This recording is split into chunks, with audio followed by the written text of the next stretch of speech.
እትዬ እንዴት ነሽ?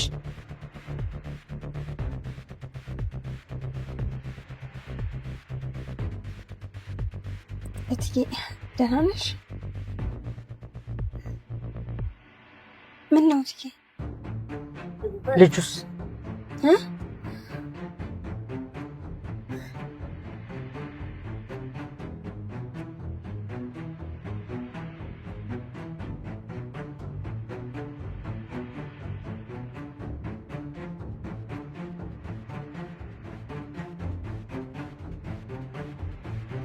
ማርታ በመጨረሻ እውነታውን የምታውቅበት ጊዜ ላይ እየደረሰች ይመስላል። እውነት የፈለገውን ያህል ቢቀበርም ጊዜውን ጠብቆ ግን መውጣቱ አይቀርም ብላ ከዚህ በፊት ለደረጀ እንደነገረችው ዛሬ ላይ ከሐቁ ጋር ፊት ለፊት የምትጋፈጥበት ጊዜ ላይ እየደረሰች ያለ ይመስላል። ደረጀ ስለሰማችው ነገር በራሷ መንገድ እንደምታጣራና በመንገዷ ላይ ግን በፍጹም እንዳይገባ ካስጠነቀቀችው በኋላ በመጀመሪያም ወደ ሰላም ቤት በቀጥታ ሄዳለች። ከጊዜያቶች በኋላ ጸባይዋ እየተቀያየረ የመጣው ሰላም ምን ብላ የምትመልስላት ይመስላችኋል? ሐሳባችሁን ኮሜንት ላይ ጻፉልኝ። ደረጀ በምሽት ወደ ቤት ከመጣ በኋላ ቀኑን ሙሉ ስትጠብቀው ወደ ነበረችው ባለቤቱ ማርታ ጋር ይገባል። በፍርሃትም ፊቷን እንኳን ቀና ብሎ ሳይመለከት አልጋው ጫፍ ላይ አጠገቧ ሄዶ ይቀመጣል። ሁኔታውን ያስተዋለችው ማርታም ትቀጥልና ደረጀ ምን ነው ተመልከተኝ እንጂ አይኔን ተመልከተኝ ብላ ስትለው እሱም ፍርሃቱ የበለጠ ጨምሮ ማርታ ምን ነው ችግር አለ እንዴ? መድኃኒት ምንድነው ያለች? ታውቂያለሽ እሷ እኮ ስታብኛለች፣ በጣም ነው የምትጠላኝ፣ ትጠይፈኛለች ብሎ ሲላት ማርታም ግን እውነት አንተ እንደዛ ታደርጋለህ ብላ ስትጠይቀው ደረጀ በፍጹም አላደርግም ማርትዬ፣ እኔ እኮ አንቺን በጣም ነው የምወድሽ፣ በጣም ነው የማከብርሽ ብሎ መንተባተብ ሲጀምር እሷም እሱን ተወውና ደረጀ እውነት አንተ እርቃኗን ቀርጸሃታል ብላ በድጋሚ ትጠይቀዋለች። ደረጀም ይቀጥልና አልቀረስኳትም ማርታ፣ እኔ በፍጹም አልቀረስኳትም ብሎ ይመልስላታል። ማርታም ትቀጥልና ይህንን ከሷ አላረጋግጥም፣ ማረጋገጥ የምፈልገው በራሴ እጅ ነው፣ በአንተ ፊት ይህንን ቃል አልደግሞ፣ ምክንያቱም ጉዳዩ ስለምን እንደሆነ በደንብ አድርገህ ታውቃለህ። ይህንን ጉዳይ የማረጋግጠው ደግሞ መድኃኒት በሰጠችኝ ወረቀት አይደለም፣ በገዛ እጄ ነው። ምክንያቱም ጉዳዩ ትልቅ ነገር ነው ደረጀ። እውነት ከሰራተኛዬ ልጅ ካለ ይህንን ነገር ፈጽመኸው ከሆነ አርፈህ ተቀመጥ፣ ይሰማሃል? ይህንን ጉዳይ እስካረጋግጥ ድረስ እጄን እንዳትጨብጠኝ፣ መኝቴንም እንዳትጋራ፣ ምንም ነገር ለማደናቀፍ ብትሞክር መድኃኒት የነገረችኝ ነገር እውነት እንደሆነ አረጋግጣለሁ። ደረጀ ይህንን ነገር ታደርጋለህ ብዬ አላስብም። በምንም አይነት አጋጣሚ ይህንን ጉዳይ ትፈጽማለህ ብዬ አልጠራጠርም። ግን ደግሞ አረጋግጬ ውሸት ሆኖ ከተገኘ እኔ ራሴ በሙሉ ልቤ ይቅርታ ጠይቃለሁ። ይቅርታ የማይገባኝ ከሆነ ደግሞ እንደ ባለነትህ የምትቀጣኝን ሁሉ በጸጋ እቀበላለሁ። ግን አሁን መኝታ ክፍሉን ለቀህ እንድትወጣ ፈልጋለሁ ብላ ስትለው እሱም ክፍሉን ለቆ ወጥቶ ሳሎን ሶፋ ላይ ያድርና በጠዋት ተነስቶ ወደ ስራው ይሄዳል። በዛን ሰዓት ማርታም መኝታ ክፍሏን ዘግታ ለብቻዋ እያለቀሰች ከራሷ ጋር እያወራች ነበር። ቆይ ለምንድን ነው ልቤ በዚህ መጠን የፈራው? ብቻ አምላኬ የፈራሁት ነገር እንዳይሆን አንተ እርዳኝ። ልቤ ተጨነቀ። ቆይ ይሄ አሁን ከማን ጋር ይወራል? አታድርገው ጌታዬ፣ አንተው ጠብቀኝ ትልና ስልኳን አውጥታ ናታንን ወደ መኝታ ክፍሏ እንዲመጣ ትጠራዋለች። እሱም በፍጥነት ይመጣና አቤት እማዬ ፈልገሽ ነበር ብሎ ሲጠይቃት እሷም ሰላም ጋር መሄድ ፈልጌ ነበር፣ መኪናዋን አሙቃትና አብረን እንሄዳለን ብላ ስትለው ናታንም መኪናዋ ያለች አይመስለኝም አባዬ ይዟት ሄዷል ብሎ ሲያሳብ ማርታም ቆይ ትንሿስ የለችም? እሷን አዘጋጃትና ቶሎ ደርሰን እንመለሳለን ብላ ስትለው ናታንም ምነው ግን እማዬ በሰላም ነው ብሎ ይጠይቃታል። እሷም ትቀጥልና በሰላም ነው፣ አንድ ጉዳይ ልጠይቃት ነበር፣ ለዛ ነው መሄድ ይፈልጋል ብላ ስትመልስለት ናታንም በድጋሚ እሺ ግን እማዬ ኮሌጅ ክላስ ነበር ብሎ ሲላት እሷም እንዴ ቆይ ክረምት አይደል እንዴ እንዴት በዚህ ጊዜ ክላስ ይኖራል ብላ ስታፋጠው ናታንም ያው ከጓደኞቼ ጋር ቀጠሮ ነበረኝ ለዛ ነው ብሎ ማሳበቡን ሲቀጥል እሷም መሄድ አልፈለክም አይደል? ችግር የለው በቃ ራይድ ጠርቼ እሄዳለሁ ስትለው እሱም እሺ በቃ እማዬ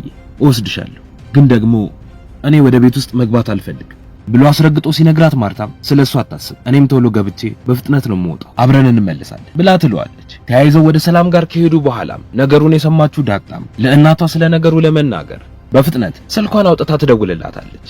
ስልኩ እንደተነሳም ሄሎ ሰላም፣ እማዬ የልጁ አባት ደረጀ መሆኑን አውቀች።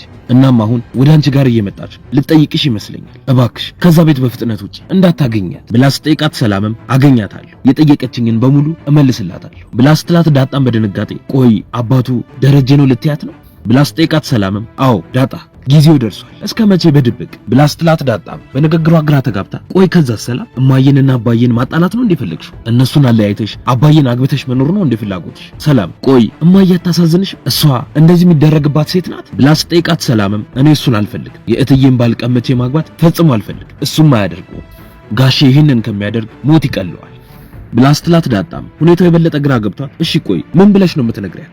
ሰምኛለሽ ሰላም ለእማዬ ከነገርሻት እኔና አንቺ በድጋሚ አንተያይ ብላ ስታስፈራራት ሰላምም ቆይ ስላላሳደግኩሽ ነው አይደለ በየሰበብ አስባቡ የምትቆጪ ጥዬሽ እሄዳለሁ እያልሽ የምታስፈራሪ ዳጣ ስሚ፣ ያለኔ ስም የለሽ። እኔ አንቺን ህይወቴን ገብሬ ነው የጠበቅሽ። በተናደድሽ ቁጥር ጥዬሽ እሄዳለሁ እንድትይኝ አይደለም ገባሽ? ብላ ስትጮህባት ዳጣም ይኸውልሽ ሰላም እባክሽን አንድ ጊዜ ብቻ ስሚኝ፣ ለማዬ እንዳትነግሪያት፣ ከነገርሻት ቤቱ ይፈርሳል አባዬም ይሞታል ብላ ምን ለማመጥ ስትጀምር ሰላምም ሲጀመር አውቃለች አላልሽኝም እንዴ? መድኃኒት እኮ ነግራታለች። ስለዚህ የምትመጣው እኔን ልትጠይቀኝ አይደል? ከእህቷ በላይ እኔን አታምነኝም። ስለዚህ የሚመጣውን በሙሉ እቀበላለሁ። አንቺ ግን ወዲያ የምትይውን ነገር ብታቆም ይሻልሻል። እድሜን የገበርኩልሽ ልጄ ነሽ። ምንም ይፈጠር እኔ እናትሽ ነኝ፣ አንቺም ልጄ ነሽ። ሁለተኛ ልትቆጭኝ እንዳትሞክሪ። የማደርገውን ነገር በደንብ ማውቅ ሰው ነኝ ትላትና በንዴት ስልኩን ጆሮዋ ላይ ትዘጋባታለች። በዛን ሰዓት ላይ ናታን ማርታን ይዞ እነ ሰላም ሰፈር ሄዶ መኪናውን ያቆምና ከሷ አጠገብ ዞር ብሎ ለደረጀ ይደውልለታል። ስልኩን እንዳነሳውም ሄሎ አባዬ እንዴት ነህ? አሁን ከማዬ ጋር ነኝ፣ እነ ሰላም ሰፈር ነው ያለነው። እሷን ለማግኘት ቁጭ ብላ እየጠበቀቻት ነው ያለችው። እባክህ ለሰላም ቴክስት አድርግላት። መድኃኒትን እኮ አላመነቻት፣ ከሰላም ለማረጋገጥ ነው ወደዚህ የመጣችው ብሎ ሲለው ደረጀም አይ ናታን ተዋት፣ በቃ የፈለገችውን ነገር እንድታደርግ ፍቀድላት ብሎ ሲለው ናታንን በጭንቀት እንዲህ አባዬ ቆይ ምን ማለት ነው? እንዴት ተዋት ትለኛለህ? በቃ ያንን ሁሉ ነገር ያደረግነው ለመሸነፍ ነው ብሎ ሲጠይቀው ደረጀም ተው በቃ ናታን፣ እውነትን ታግሎ ያሸነፈ ሰው የለም። ጊዜውን ለማራዘም የቻልነውን ነገር በሙሉ አድርገናል፣ ግን አልሆነም። ያ የረዘመው ጊዜ አጥሮ ይኸው ዛሬ ግን ማርታ እውነቱን አውቃለች ብሎ ሲለው ናታንም አባዬ አላወቀችም እኮ መድኃኒት ብዙ ነገር ብትላትም አላመነቻትም። ከመጣች ጊዜ ጀምሮ እኮ የዳጣም ሆነ የሰላም ልጅ አባት ደረጀ ነው ብትላትም እሷ ግን አላመነቻትም። አሁን ደግሞ እማዬ መታ ሰላም ጋር ካረጋገጠች ሁሉም ነገር ያበቃል። አባዬ አንድ ነገር ማድረግ አለ ብሎ ሲለው ተስፋ የቆረጠው ደረጀም ናታን ተው በቃ እናንተንም ከዚህ በላይ ማስጨነቅ አልፈልግም። አሁን እኔ ካለሁበት የሚከፋ ነገር አይመጣም። ሞት እንኳን ቢሆን አሁን ካለሁበት ስሜት አይበልጥ። ይልቅ አሁን ከማርታ እንዳትለይ። ይሄውልህ አንድ ነገር ከተፈጠረ ቶሎ ብለህ ለኔ ያሳውቀኝ ብሎ ካለውም በኋላ ነው ሰላም ከቤቷ ወርዳ ማርታ ወዳለችበት መኪና የገባችው። በቀጣይ ምን የሚፈጠር ይመስላችኋል? ሐሳብ እንዲሁም ማስተያየታችሁን ኮመንት ላይ ጻፉልን።